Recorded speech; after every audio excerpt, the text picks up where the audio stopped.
Good morning friends, welcome to shorthand smart learning. आज की dictation 90 शब्द प्रति मिनट। डिक्टेशन शुरू होगी 5 सेकेंड बाद। स्टार्ट। न्यायपालिका ने अधिकार के मुद्दे पर तो सक्रियता दिखाई ही है, राजनीतिक व्यवहार बर्ताव से संविधान को ठेंगा दिखाने की प्रवृत्ति पर भी अंकुश लगाया है। इसी कारण जो विषय पहले न्यायिक पुनर्वलोकन के दायरे में नहीं थे, उन्हें भी अब इस दायरे में ले लिया गया है, जैसे राष्ट्रपति और राज्यपाल की शक्तियाँ। ऐसे ही अनेक उदाहरण हैं जिसमें सर्वोच्च न्यायालय ने न्याय की स्थापना के लिए कार्यपालिका की संस्थाओं को निर्देश दिए हैं, जैसे उसने हवाला मामले, नरसिंह राव मामले और पेट्रोल पंपों के अवैध आवंटन जैसे अनेक मामलों में सीबीआई को निर्देश दिया कि वह भ्रष्ट राजनेताओं और नौकरशाहों के विरुद्ध जांच करे। आपने इनमें से कुछ के बारे में सुना होगा। इनमें से कई उदाहरण न्याय सक्रियता के परिणाम हैं। पैरा। भारतीय संविधान शक्ति के सीमित बंटवारे, अवरोध तथा संतुलन के एक सुंदर सिद्धांत पर आधारित है। इसका मतलब यह है कि सरकार के प्रत्येक अंग का एक स्पष्ट कार्यक्षेत्र है। संसद कानून बनाने और संविधान का संशोधन करने में सर्वोच्च है, कार्यपालिका उन्हें लागू करने तथा न्यायपालिका विवादों को सुलझाने और यह सुनिश्चित करने में सर्वोच्च है कि क्या बनाए गए कानून संविधान के अनुकूल हैं।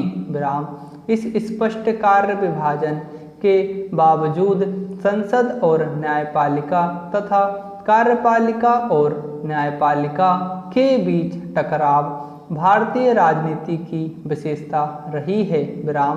हमने संपत्ति के अधिकार और संसद की संविधान को संशोधित करने की शक्ति के संबंध में न्यायपालिका के बीच हुए टकराव का पीछे उल्लेख किया है।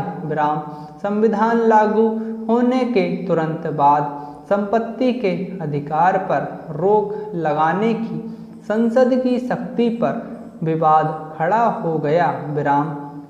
संसद संपत्ति रखने के अधिकार पर कुछ प्रतिबंध लगाना चाहती थी, जिससे भूमि सुधारों को लागू किया जा सके।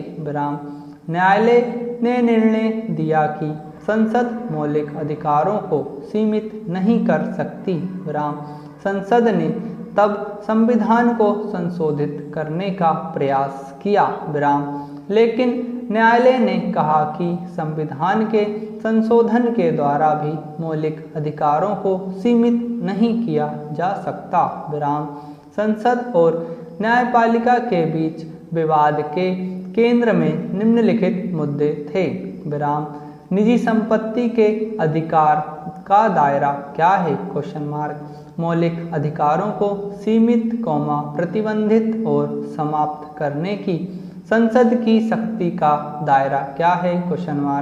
संसद द्वारा संविधान संशोधन करने की शक्ति का दायरा क्या है? क्या संसद नीति निर्देशक तत्वों को लागू करने के लिए ऐसे कानून बना सकती है जो मौलिक अधिकारों को प्रतिबंधित करे?